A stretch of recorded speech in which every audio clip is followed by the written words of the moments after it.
I love how this question was asked, and I really appreciate that you're trying to learn about this. In my experience working with adults who are estranged from their parents, especially those that have left mail as sort of like the only form of communication, I think that you have to really consider the timing, the message, and what you want to come from that. What is your intention?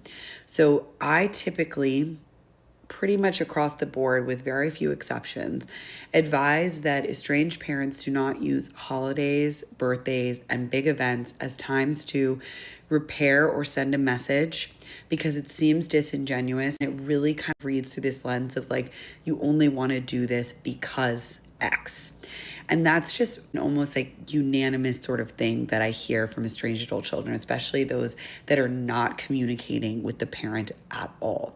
So that being said, I would pick sort of a safe zone in the year where there's not something going on that could possibly be misconstrued in that way. And then I would say, okay, I really need to reflect on what are the reasons why we're not talking. Was there anything that they said they really wanted or needed from me if we were ever going to get in contact again? And sometimes you need to dig deeper for this. Look back at messages, think about conversations that you had, anything like that you can gather some type of data.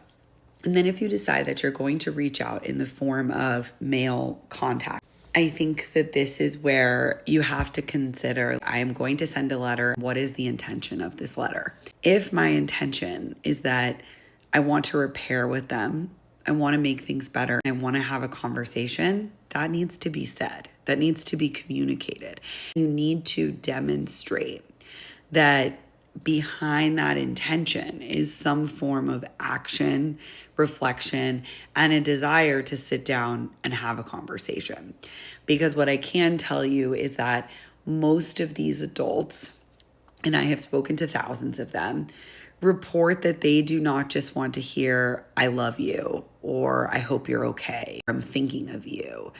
Because again, it just doesn't land right when someone has stopped fully communicating with you. It can be kind of triggering and upsetting. So coming back to this place of like, can I tell them that I'm ready to take another step and have a conversation? And if you're not, if me saying this is causing you to kind of recoil and be like, oof, I am not ready for that. All I'm ready to say is I love you and I miss you. I'm not ready to apologize or have a conversation or learn or empathize about what they're saying, then you should hold off, because you need to make this, like, if you've got one or two shots at this, you need to make it the most effective as possible.